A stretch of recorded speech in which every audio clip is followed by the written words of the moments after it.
Hello again, I'm Kyryl, and some of you may know me as Keps. And so I'm recording a tutorial for Mix, the new application that we launched as part of Audiotool. And we have a backstory video and a shorter demo video if you want to check this out. But if you want to take a full deep dive with me, this is the video you want to watch. And yeah, let's just get started. So Mix is a browser-based DJ tool that has access to the whole of Audiotool's music library. And it lives on the domain mix.audiotool.com. We'll probably link it in the description as well. Once you go to the website, this is what you're going to see. And if you're a DJ or you have some experience with DJing, you'll be right away familiar with this layout. We have two players and the mixer. Below that, we have a section where we can browse Audiotool music. So to search Audiotool tracklists, this will be your area. So you can search any sort of tracklist. And what we count as a tracklist is user's profile is a tracklist, an album is a tracklist. If you decide to just search for a specific track, we'll give you the track results as one track list as well. And there will be a few custom ones, like there will be like a dynamic track list called latest in the genre if you happen to search for a specific genre. So let's do that. Let's search techno.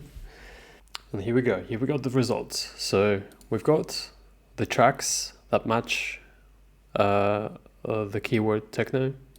We have latest in techno genre, and then we have a bunch of users that have techno in the username or profile name, and we have a bunch of albums that are also tagged as techno or named as techno. You can basically search anything. You can search a user. If I search myself, it should come up with my profile and I should be able to see all of my tracks. But what if you don't want to just play out of an existing playlist? You want to plan a new playlist for a performance or just combine a few playlists together. Well, you can do that obviously you can do that on the website. You can create a new album and then search for that album, or you can do this in Mix in this local tracklists area down here. When you click this plus button here, you see that you create new playlists. So I'm just going to delete the two extra that I've created. And let's focus on the new one here. You can name this playlist anything you want. Let's just call it demo. And then you can go back, select tracks that you want to play, and drag and drop them. You can hold Control to select multiple, or you can hold Shift to select from to and everything in between. Very standard stuff. And here we go. We've got our new playlist with all the custom tracks that we've picked. I might have actually picked some duplicates, so let me delete them.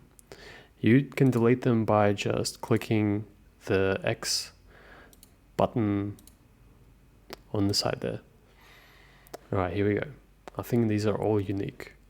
Let me go into another playlist and find some more latest in techno. So the BPM range of this playlist is around except for this guy.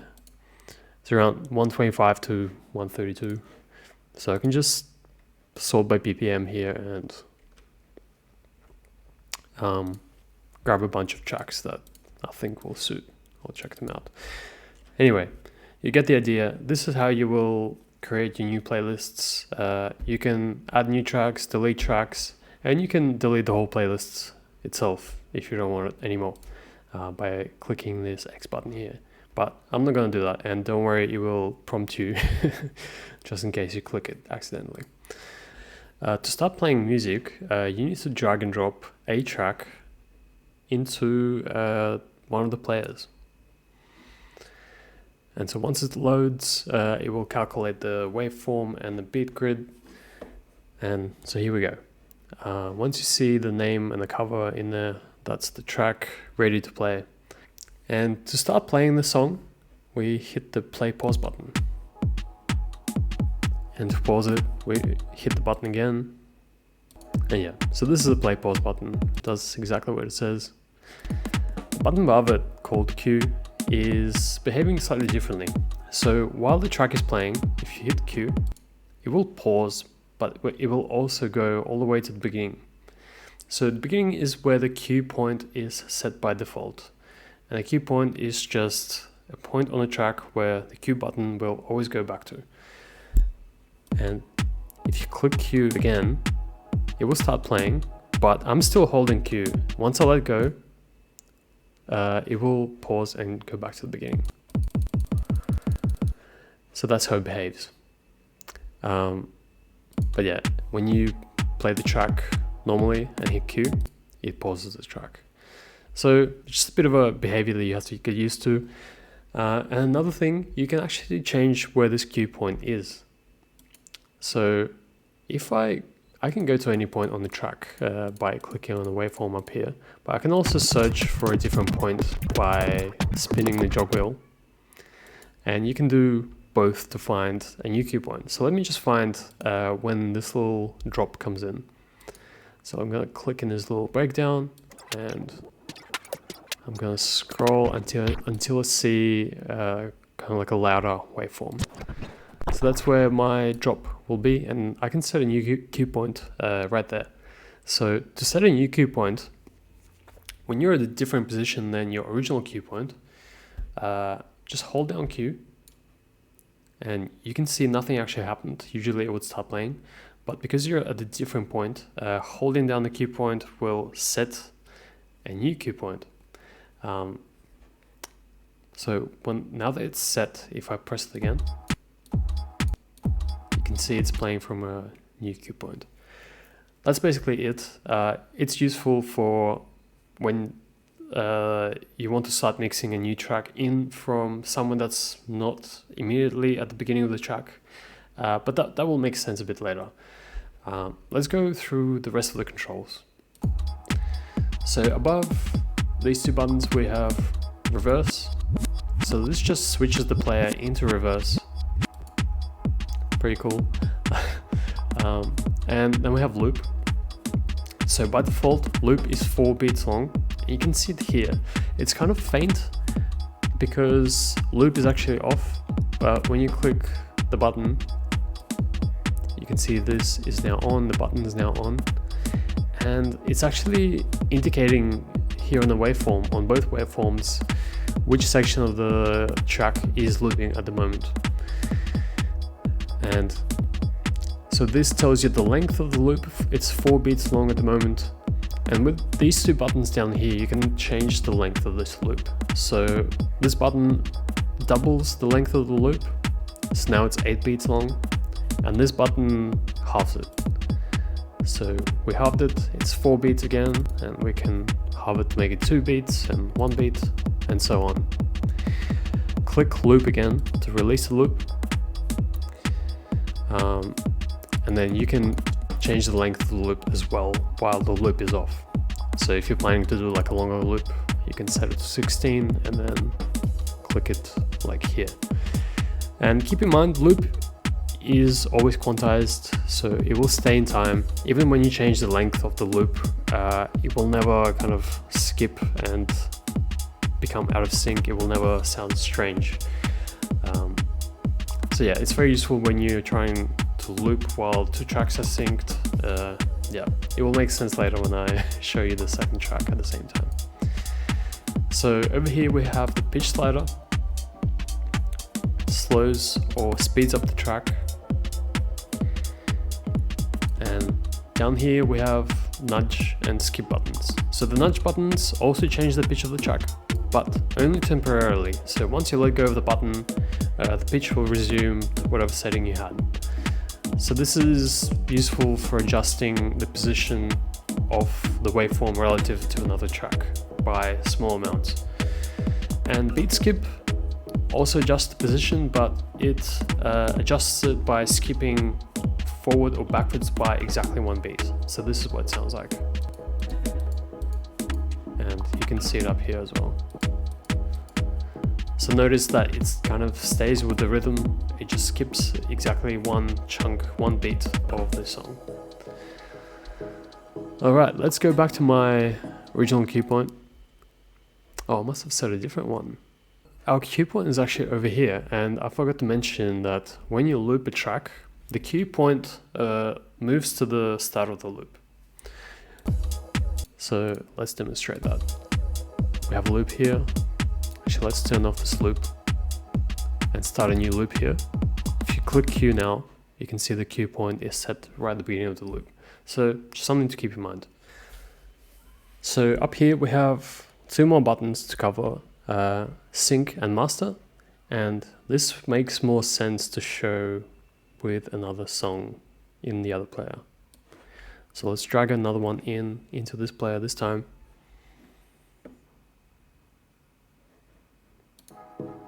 And click play on this one. Let's skip ahead.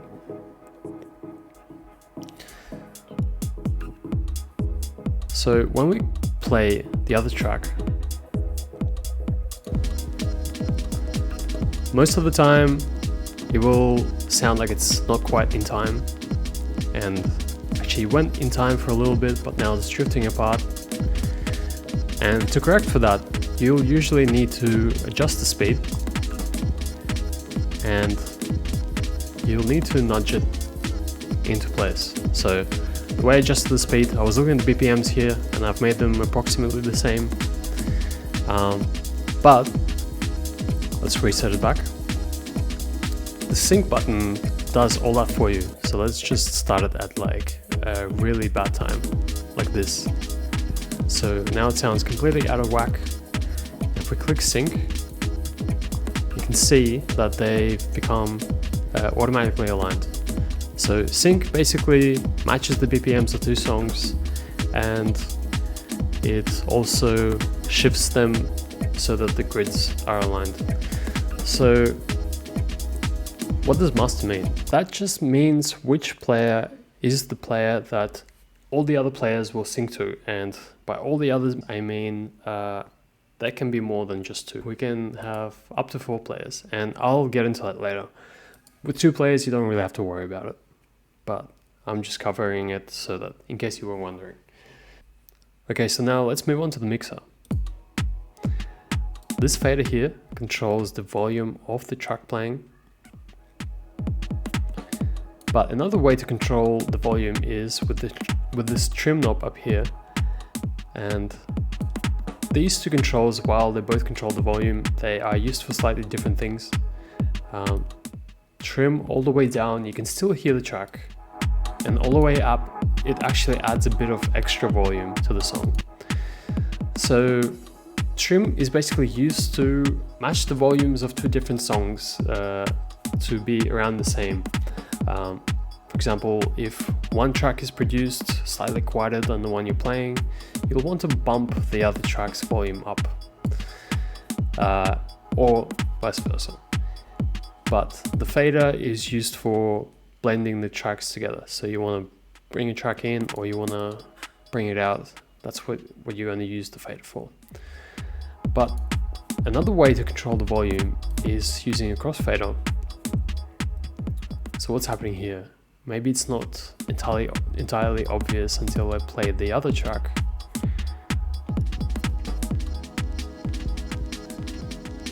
And now you see what it's done. So basically it turns up another channel while simultaneously turning down the other channel. What we've got in between the volume and trim is a 3-band EQ. So let me turn all of them down. So this band is just the lows of the song, so you can hear the kicks and the bass. This one is the mids, usually where your melody is and the claps and percussions. And this is your highs, all the buzzing and hi-hat noises. Let's just do a quick example of how you would mix 2 tracks together. So I'm gonna play this one from the breakdown. Let's pretend it's been playing this whole time. Let's say, actually let's drag another track in. Let's do this track instead.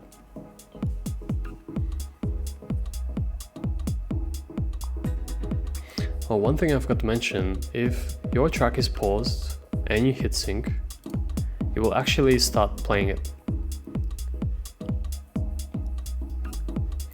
And not only will it start playing it, but as I said before, it will also match the BPM and align the waveforms together. So at this point, I can pretty much start blending the two tracks together. And if you're an experienced DJ, you don't have to use sync. Obviously, you can beat match manually if you want more of like a kind of human feel to your mix. Yeah, it's not restricting to you.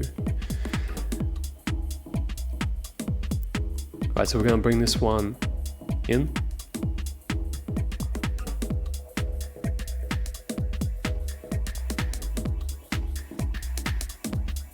And you can see I've actually removed the bass of the song that I'm bringing in.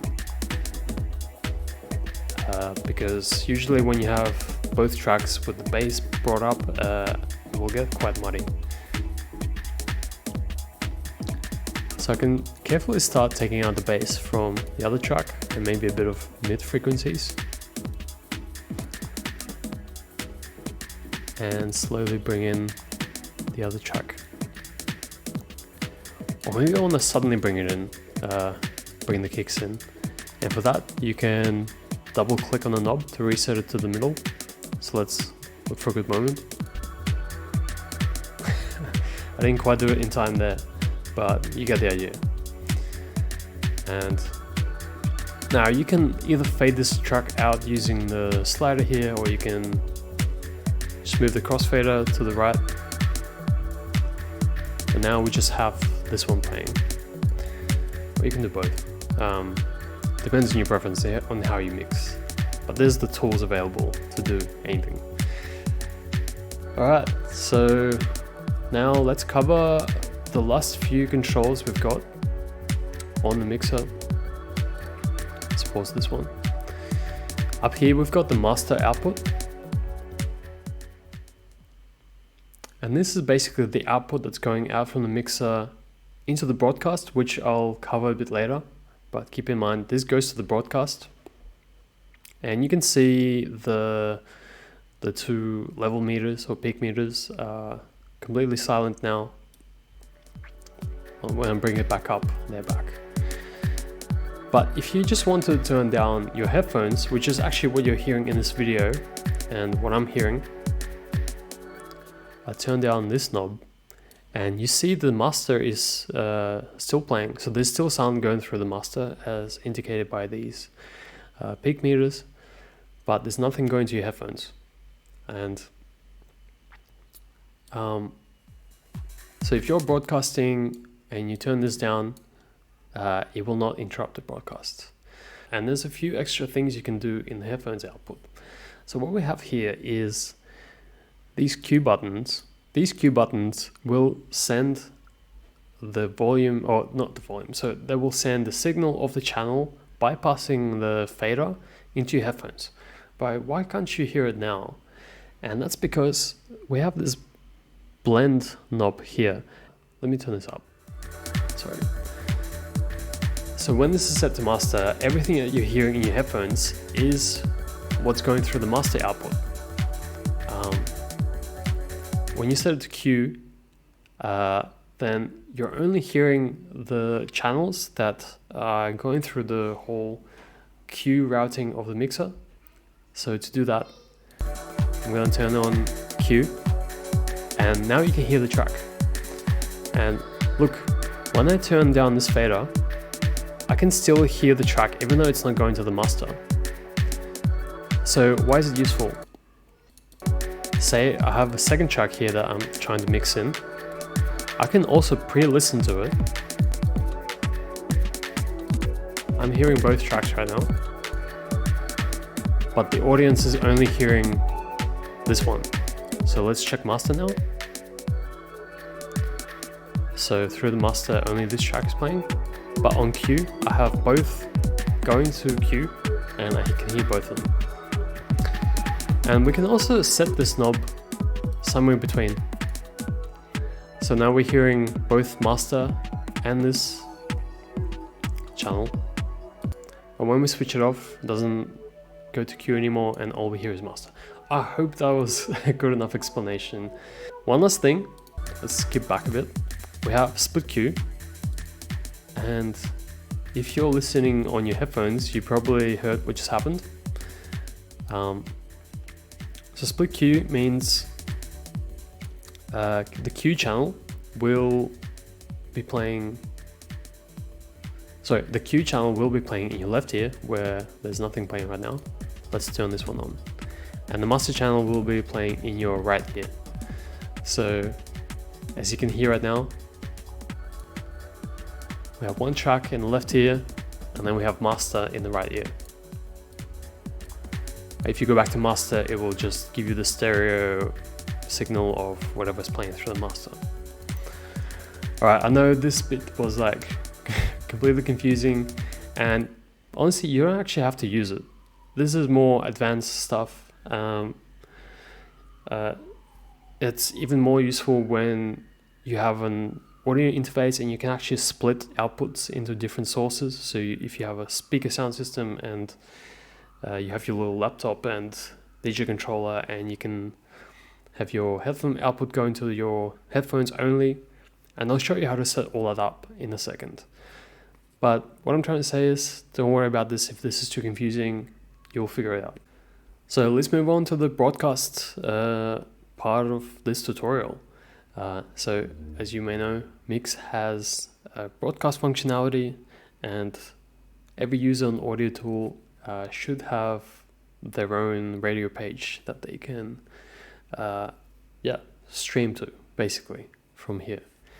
So let's play a track. And you can see this big green button up there that says go live. And literally it's as easy as that to start your broadcast. When you click it, oh, I'm actually not logged in. So first you obviously need to log in.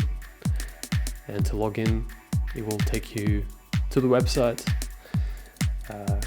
where, just use your username. Once you're logged in, you'll be redirected back, and now you're on air. You can see this timer has started, and that means how long your broadcast has been going for, and you get a little link which you can copy using this button. And this is the link that you'll want to share, and if you didn't see the link, you can just bring it back up by clicking this share button. So yeah, let's copy it again. And let's exit full screen. Let's turn down our headphones. And so when you give the link out, this is what the community will basically see. It's a small radio page, and what you have here is the user who you are, obviously, or if you're just a listener, you'll see someone else's username, how long the broadcast has been going for, and the track that it's currently playing.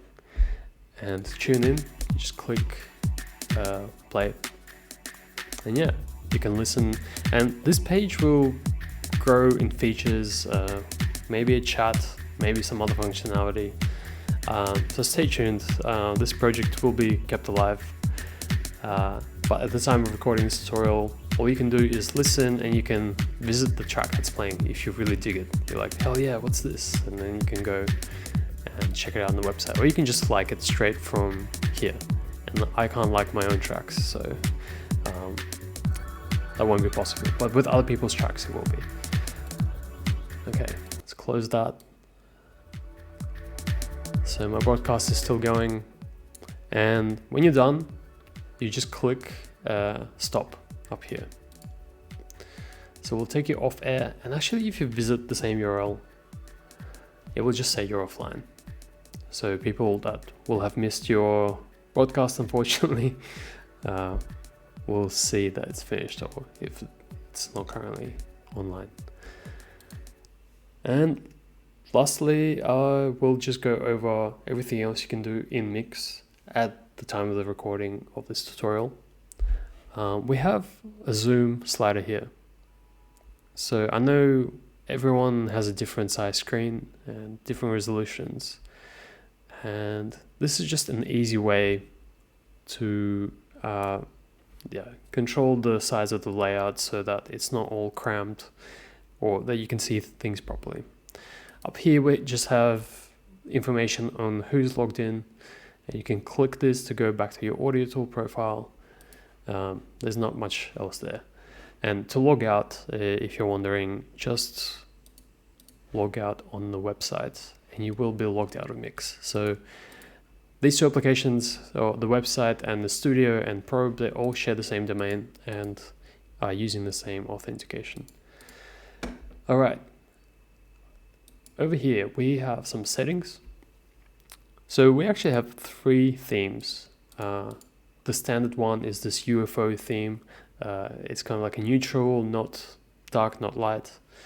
And we have a lighter theme, and we have a darker theme. Try and guess what all these themes were inspired by. This one might be too easy, cobbled. All right, so let's switch back to the standard one. Layout. We have 3 different layout options. You can add 2 more players to your layout. If you're a hardcore DJ or you're mixing kind of like in loops and blending lots of songs together, this is the way to go for you. But yeah, by default it's only 2. And you'll actually get a warning when you're downsizing your setup, because you might have players that are playing, and when you're downsizing, the player that gets removed is always the rightmost player. So they go like 1, 2, 3, 4. And we've just removed the 2 players on the right. Next, under that, we have some render options. Scrolling waveforms is quite performance hungry. Let's turn them back on. Actually, I have to click play to re-render them. But yeah, if your computer is struggling and you think, okay, I can just DJ by hearing, then you can turn off the scrolling waveforms. It should run a lot smoother. But in any case, I think the sound should be the last thing to be impacted. This is more like frame starter and visual glitches. Shadows, you can turn off shadows if you prefer a more flat look. And you can turn off the cover displays on the jog wheels if you find them distracting. All right, so the last 2 settings are more of a advanced. Actually, no, the outputs one is advanced. The MIDI one can be simple, but let's just go through them in order. So output settings allows you to route audio from Mix into different outputs that are available on your laptop or computer or your sound card. Because by default, whatever's running in the browser will just go to the default, to your default output. But here you can change that. And keep in mind that not every browser supports this. It will give you a warning if your browser doesn't support this feature. So you can see my headphones are going to the default output, which is my interface. And if I turn on master as well, and I have some other output that I can choose, I can do that. But you'll get a warning about latency. So the way this works may introduce latency. That's just something you'll have to play with and discover for yourself. But there is an option to do this. So here we go. Let me just cross out of it. When you click, when you just close it, doesn't save any settings. Then we have MIDI mapping. I should have demoed this before, but you can actually DJ with MIDI controller. So if you have a DJ controller, you can do mapping very similar to how Studio works. In this mode, you just click a control and it says waiting for MIDI input, and you move that control on your controller. and that should pick it up. With the jog wheels, it's a bit more complicated because there's a huge variety of jog wheels out there, and they are all calibrated differently. So we have this kind of like a guided setup here that attempts to map your jog wheel. Hopefully it works for your controller. If it doesn't, I'll show you how to tweak it in advanced settings. But let's just go through this. Now you see my little janky microphone stand, which is just the box from the microphone. Okay, let's see how this mapping works. So you click on the jog wheel settings, and maybe I'm still in the way. Here we go. First thing it tells you to do is just to touch your jog wheel, and then we click next. Now it's asking you to nudge the controller. So nudging means you just touch the side of the jog wheel, not touching the top. I'll show you how to do that. So I'm just touching the outside, and there's this counter here. It's basically counting ticks of the jog wheel. So jog wheel will have like each amount of degrees, there'll be like a little click, and to be accurate, we just want to do 600 clicks, which means just rotate it a few times. And now it's done. And now we need to register the turn, and while only touching the top. So finger on the top, turn back and forth. Easy. And now what it's attempting to do is determine which direction your jog wheel turns. So that means like different jog wheels send different MIDI signals depending on which direction it's turning. So clockwise. And next step, anti-clockwise. And so it will say, this is the controller, it centers at MIDI value 0 and rotates 1.2 degrees per click, per tick. And you can change this in advanced settings. So once you're done, you just click finish, and there we go. Alright, so that's our jog wheel mapped. But like I said, if it doesn't quite work for you, you can manually adjust the settings. So you go into MIDI, advanced settings, select your controller, and here are all the mappings that we've got. So all we've done today is the mixer channel 1 level, and we've done the jog wheel. Obviously you can map all the other controls, buttons and knobs, but just for this tutorial I'm going to focus on just showing a couple of controls. So jog wheel is the one that might be giving you the most trouble, and you can manually adjust the degrees per tick. It might be available in the manual of your jog wheel or somewhere online. And also the other one is which MIDI value does your jog wheel center at. So some jog wheels may center at like 64, so halfway from 0 to 127. Or yeah, and some jog wheels may do less ticks per rotation, so your degrees number will be higher. And yeah, it's just something you'll have to figure out, hopefully by either searching online or reading the manual of your controller.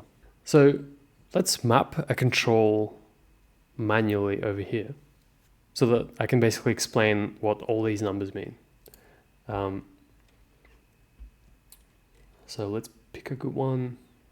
Let's do EQ low of channel 1. So for me, that knob is here. We can actually just click this learn button and turn the knob, and it will automatically make a mapping for us. We can do this manually by clicking here. So this adds a new mapping. Basically what these two numbers mean, they mean the MIDI channel and the MIDI control, and that's all you need to know. And how do you determine the MIDI channel and MIDI control of a control on your controller? Well, when you turn the knob, you can see up here, when I touch different controls, you can see these numbers changing.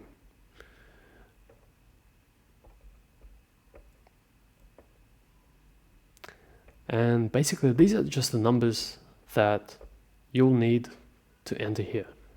So the mid, EQ mid on channel 1 will be 176